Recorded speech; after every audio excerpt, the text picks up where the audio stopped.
දන්නවා බබා ඉන්න ළඟයි කියලා.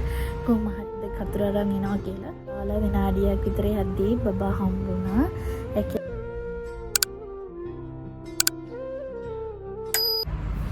හෙලෝ ළමයි අද vlog එකට ඔයාලා හැමෝම ආදරේ පිළිගන්නවා. ඉතින් අද මම අරන් ඇවිත් තියෙන්නේ මගේ පළවෙනි බබාගේ බර්ත්ඩේ ස්ටෝරි එක. ආදරෙන් වීඩියෝ එක බලන්න කලින් මතක් කරනවා අපේ channel එක subscribe කරලා අපිත් එක්ක එකතු වෙන්න කියලා. මට මම බබාත් එක්ක වීඩියෝ දැම්මහම එකක් කෙනෙක් ඉල්ලලා තිබ්බ බබාගේ බර්ත්ඩේ ස්ටෝරි එක ගේන්න කියලා. ඉතින් ඔන්න අද මම අරන් ඇවිත් තියෙනවා අපේ බබාගේ බර්ත්ඩේ ස්ටෝරි එක. ඉතින් මුලින්ම මට මගේ බබා හම්බුනේ කුරුණෑගල ගවර්න්මන්ට් හොස්පිටල් එකේ. මට බබා හම්බෙද්දි වයස අවුරුදු 23යි. ඉතින් අද බලමු අපි කොහොමද මගේ බබාගේ බර්ත්ඩේ ස්ටෝරි එක කියලා.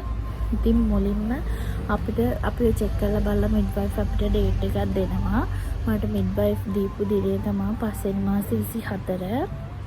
මම ස්කෑන් කරලා VOG මට දීපු ඩේට් එක තමයි පස්වෙනි මාසේ 27 වෙනිදා.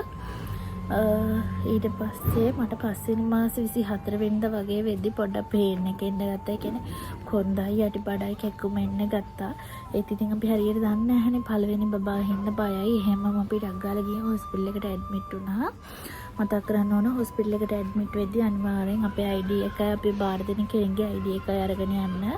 ඒතරේ අපි මං අමාරුයි පේන එකත් එක්ක ගියත් එතනින් අපේ ID එකයි බාරකාරයාගේ ID එකයි අරගෙන තමයි එතනින් අපිව වෝඩ් එකට ගන්නේ.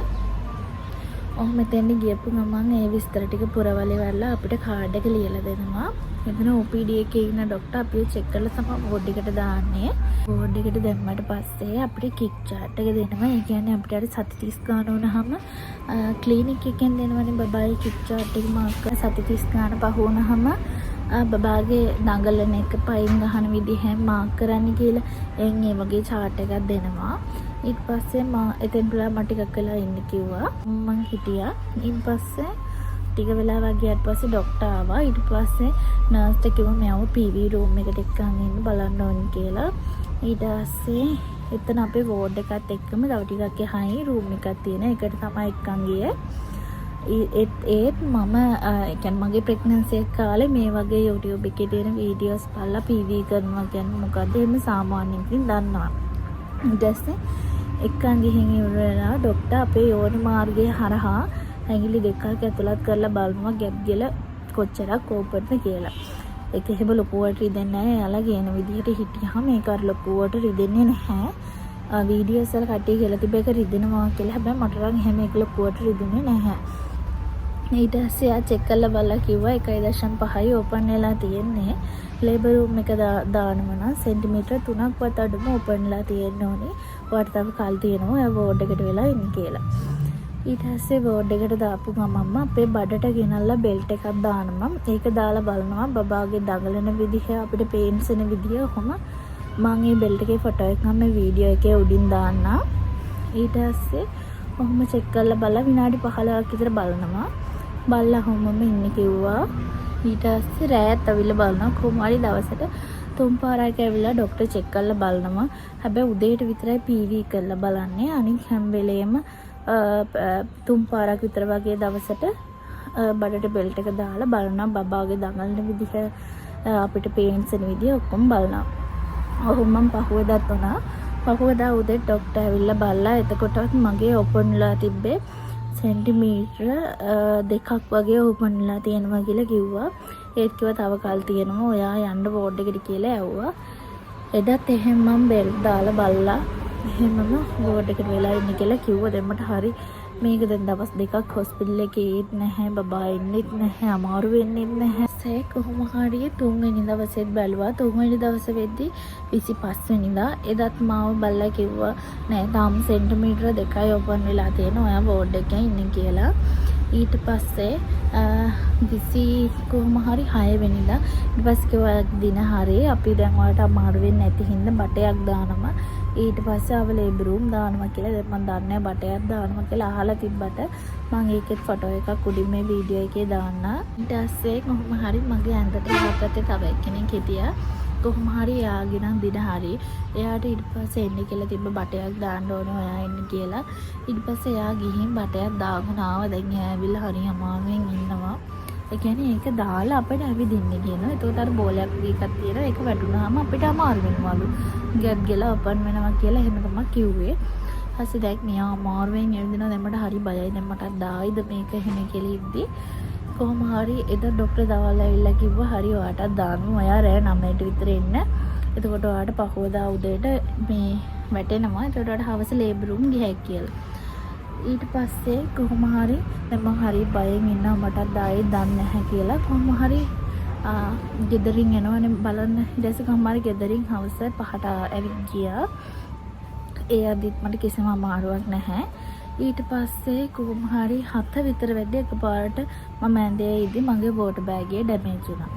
ඊට පස්සේ දැන් වෝටර් බෑග් එක ඩැමේජ් වුණා මට යන්න බැහැනේ. ඊට පස්සේ එහෙම අපේ ඇඳට අල්ලපු එන හිටපු එක්කෙනා ගිහින් කිව්වා මිස් මෙයාගේ වෝටර් බෑග් එක ඩැමේජ් වෙලා තියෙන්නේ එහෙම කියලා. ඊට පස්සේ මිඩ්වයිෆ් වීල් චෙයාර් එකක් අරන් ඇවිල්ලා ඒකේ දාගෙන මාව පීවි රූම් එකට එක්කන් ගියා. එතකොටම ડોක්ටර් ආවා. ඊට පස්සේ ડોක්ටර් ඇවිල්ලා බැලුවා. බල්ලා කිව්වා මම හරි වෝටර් බෑග් එක ඩැමේජ් වෙලා මේ එහෙනකොට බටයක් දාන්න ඕනේ නැහැ බේරුණා ඔයා කියලා වීලෝකුත් කරලා ඊට පස්සේ කිව්වා හෙට උදේට ලේබර් රූම් යන්න ලෑස්ති වෙන්න 6ට ඔබ ලේබර් රූම් එකට ගන්නවා කියලා. ඊට පස්සේ දැන් මට හරි සතුටුයි දෙන්න දවස් 3-4 හොස්පිටල් එකේනේ. ඊට පස්සේ මං ගෙදරටත් කෝල් කරලා කිව්වා මාව 6ට දාන්නවා කිව්වා. අල 6 වෙද්දිම එන්න චුට්ටක් කියලා. ඊට පස්සේ කොහොම හරි හස්බන්ඩ් 6 වෙද්දිම කියලා වෝඩ් එකට ඇවිල්ලා චුට්ටක් කතා කරලා ගියා. ඊට පස්සේ අපිට ලේබර් රූම් එකට යන්න කලින් කියනවා උදේ නැගිටලා නාලා කරලා එහෙම ලෑස්ති වෙන්න කියලා.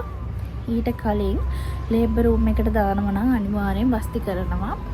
හැබැයි වස්ති කරනවා කියන්නේ අපි ගෙනියන වස්ති බෝතලේ අපේ ගුද මාර්ගය හරහා ඇතුල් කරලා අපේ බඩවැල් එහෙම ක්ලීන් කරනවා. මොකද හදිස්සියේ අපි C section එකකට දැම්මොත් ડોක්ටර්ගේ පහසුවටයි අපේ පහසුවටයි දෙකටම තමයි හැම කරන්නේ. ඒත් මට වස්ති කරේ නැහැ. මොකද මගේ වෝටර් බෑග් එක ඩැමේජ් වුණා. වෝටර් බෑග් එක ඩැමේජ් වුණාම වස්ති කරන්නේ නැහැ. මොකද විස බීජයයි කියලා. ඒත් හැබැයි මට රෑ ඉඳන් කන්න එපා කියලා කිව්වා. ඒත් මාව වස්ති කරේ නැහැ. ඊට පස්සේ මම කොහොමයි බෑග් අරගෙන ලේබර් රූම් එකට ගියා. යද්දී අපි යන තීත එතනින් ගලවලා ලේබර් රූම් එකෙන් අපිට දෙනවා නිකන් සුදු පාට ඝනකම් වගේ රෙද්දක් ඇඳගන්න කියලා. අපි ඒක තමයි ඇඳ ගන්න ඕනේ. අපි ඇඳන් යන චීත්තේ ගලවලා එතනින් තියලා යන්න ඕනේ. ඊට පස්සේ ඒක ඇඳන් ගියාම ලේබර් රූම් එක ඇතුළට යද්දී දැන් කට්ටිය ඉන්නවා. දැන් මට හරි බයයි. දැන් මොකද්ද වෙන්නේ මෙහෙම දන්නේ නැහැ පළවෙනි බබානේ. එතකොට දැන් එතනින් ඇතුල් වෙද්දි මහාන මිඩ්වයිෆ්ලා වගේ පළවෙනි බබාද කීවෙනි බබාද කියලා. ඊස් මං කමගේ පළවෙනි බබා කියලා. ඊට පස්සේ එතනින් අපිව ලේබර් රූම් එකේ තියෙන බෙඩ් එක නිදි කරවලා අපේ අතට කැනියුලා එකක් ගහනවා. ඔය ලේබර් රූම් එකට දාලා ඉවර වෙලා මම හිටියා. ඉද්දී ඇවිල්ලා කැනියුලා එක ගහලා ඉවරලා සේලයින් බෝතලයක් දෙනවා. ඊට පස්සේ ටික වෙලාවක් ගියාට පස්සේ යාලා ගෙනල්ලා ඉන්ජෙක්ෂන් එකක් වගේ සේලයින් බෝතලයට ගැහුවා. ඊට මම මේ මොනවද කියලා ඊට පස්සේ කිව්වා නෑ නෑ ඔයාට මේ නිින්ද යන්න දෙන්න ඔයාට අමාරුවක් නැහැනේ. ටිකක් නිදාගෙන නැගිටින්න කියලා දුන්නා. ඊට පස්සේ ඒක විදලා විනාඩි 10ක් විතර ගියාට පස්සේ දැන් මට ඉන්න බැරි තරම් පේන් එකක් එනවා. යටිබදයි කොන්දයි කැක්කමයි. ඊට පස්සේ මම කිව්වා මට ඉන්න බෑ මගේ යටිබදයි කොන්දයි කැක්කමයි කියලා. ඊට පස්සේ හරි එහෙම තමයි බබා හම්බෙන්න ළඟයිනේ එහෙම කියලා හිටියා. ඊට පස්සේ කොම්පය භාගයක් විතර ගියා. අපි උදේ 6ට ලේබර් රූම් එකට එක්කන් ගියාට ලේබර් රූම් එකේ කට්ටිය ඉඳලා කොහොම හරි ලේබර් රූම් එක ඇතුළට ගද්දි 7:40යි. ඊට පස්සේ කොහොම හරි මේ වෙද්දි 10 විතර වෙලා දැන් මට හරි අමාරුයි. දැන් මහන්සි කාලත් නැහනේ. ඊට පස්සේ දැන් මට ඉන්න බෑ টয়ලට් යන්න ඕනි. මං කව මිස් මට টয়ලට් යන්න ඕනි. මම බස්සන්න මං টয়ලට් එකට ගිහින් එන්නම් කියලා. ඊට පස්සේ කිව්වා නෑ නෑ එහෙම බස්සන්න බෑ. ඔයා මෙතන টয়ලට් කරන්න අපි ඉන්න සුද්ධ කරන්න එහෙම කියලා කිව්වා. මං කව බෑ මාව යවන්න මට යන්න ඕනි කියලා. ඊට පස්සේ නෑ ඔයා මෙතන මේ ස්ටෝල්ස් පාස් කරන්න අපි ඉන්න වස් කරන්න එහෙම කියලා කිව්වා. ඇත්තටම මට දෙපාරක් ස්ටෝල්ස් පාස් වුණා. මොකද මට වස්ති කරේ නැහැ වෝටර් බෑග් එක ඩැමේජ් වෙච්ච හින්දා. ආදරෙන් මතක් කරන්න ඕනි. එතන හිටපු මිසිලා ඔක්කොම මස් කරා කිසිම කැතක් නැතුව හැමෝම මේ වෙලේ ආදරෙන් මතක් කරනවා. ඊට පස්සේ ටිකක් වෙලා ගියාට පස්සේ මට දැන් පේන් එක ළඟ ළඟ එන්න ගන්නවා. කලින් අර විනාඩි 5න් 5ට ආව පේන් එක දැන් විනාඩියෙන් විනාඩියට විනාඩි 5න් 5ට ආව පේන් එක එච්චර ළඟ ළඟ එන්න ගත්තාම දැන් මට හරි අමාරුයි. ඊට පස්සේ මං කිව්වා මිස් මට අමාරුයි කියලා. මං ඇත්තට මෙතන කෑ ගැහුවා. මොකද මගේ පළවෙනි බබානේ දන්නේ නැහැ. අනිකේ වේදනාව විස ගන්න බෑ. ඒ වෙලේට කොහොමද කියන එක තේරෙන්නේ නැහැ. ඊපස්සේ එතන හිටපු මිස්ලා හැබැයි මට වචනයක්වත් කිව්වේ නැහැ. ඊට පස්සේ ටිකක් වෙලා ගියාම මිඩ්වයිෆ්ලා අපිට කකුල් දෙක අල්ල ගන්න ඕන විදිහ කියලා දෙනවා. නෑ මේ විදිහට අල්ලන් කියනවා අම්මා පුෂ් කරන්න කියනවා. ඊට පස්සේ කොහොම හරි ඔහම එකපාරක් කරා හොඳ හුස්මක් කරන් පුෂ් කරන්න අම්මා කියනවා. ඒත් එකපාරක් කරා දෙපාරක් කරා නැහැ මං කවන්නේ මට නම් බෑ මාව සීස කරන්න කියලා. ඊට පස්සේ කිව්වා එහෙම දාන්න බෑ අම්මා. සීස කරන්න නැහැ. තව සුට්ටයි ළමයා ළඟ ඉන්නේ අපිට පේනවා. තව එකපාරක් හොඳට හුස්ම ගන්න කියලා කිව්වා. මම එකපාරක් අමාරුවෙන් හුස්ම අරගෙන පුෂ් කරාට පස්සේ එතන හිටපු මිඩ්වයිෆ් කිව්වා ට්‍රේනින් කරන මිඩ්වයිෆ්ට හරි දැන් මෙයාගේ බබා ළඟ එනවා. බබාගේ ඇඳුම් ටික අරන් මේවා කරන්න කියලා. මම දන්නේ මොකද්ද කියලා. ඊට පස්සේ යාලා අපි අරන් යන බබාට අඳන්න තියෙන ඇඳුම අරන් ගිහිල්ලා නිකන් උමාලෙන් තම්බල වගේ එකකින් විස බීජ ටික අයින් කරලා තමයි බබාට අඳන්නේ. ඒ ගෙනත් තියාගන්න කිව්වේ. ඒතකොට දැන් මම දන්නවා බබා ඉන්න ළඟයි කියලා කොහොම හරි හිටියා. ඊට පස්සේ මං තව එකපාරක් මෙහෙම කරද්දි එකපාරට වටේට මිඩ්වයිෆ්ලා ටික එකතුලා ගියා හරි බබා එනවා. ඊට පස්සේ එතන අපිත් එකම ලේබර් රූම් එකේ ඉන්නවා තව ට්‍රේනින් වෙන මිඩ්වයිෆ්ලා. ඒ එක්කෙනෙක්ට මිඩ්වයිෆ් කිව්වා ගිහින් කතුර අරන් එන්න කියලා. ඊට පස්සේ මට තේරුණා දැන් කතුර අරන් එනවා කියලා. ඊට පස්සේ එකපාරට යාලා අපේ වොනි මාර්ගය හරහා කට් එකක් දානවා. ඒක ගොඩාක් අය වීඩියෝස් වල කියලා තිබ්බ සාමාන්‍ය රිදෙනවා කියලා. හැබැයි ඒ වෙලේට හිතෙන වේදනාවත් එක්ක මට ඒක දැනුන්නේ නැහැ. කියන්නේ කපනවා කියලා තේරෙනවා. ඒ වුණාට අර එහෙම රිදීමක් වෙන්නේ නැහැ. ඊට පස්සේ කට් එක දාලා විනාඩියක් විතර යද්දී බබා හම්බුණා. ඒ කියන්නේ බබාගේ ඔළුව අම්මා කියලා. ඊට පස්සේ ඉන්න කියලා යාලා බබාව එළියට අරගෙන දෙනවා. අනේ රෝස් පාටට හිටියා. දීපු ගමන් අහනවා අම්මා දුවේද පුතේද කියලා. මම මෙතන අපේ බබාගේ හම්බෙච්ච ගමන් ෆොටෝ එකක් දාන්නම්. මොකද එයාත් කවදා හරි ලොකු වෙලා මේක බලද්දී එයාට බලා ගන්න පුළුවන්. ඊට පස්සේ එයාව අරගෙන යනවා. පොෂ් කරලා ගෙනත් දෙන්නම් කියලා යනවා. ඒකේ බබා හම්බෙච්ච ගමන් අපෙන් අහනවා දුවේද පුතේද කියලා. මං කිව්වා දුවෙක් කියලා.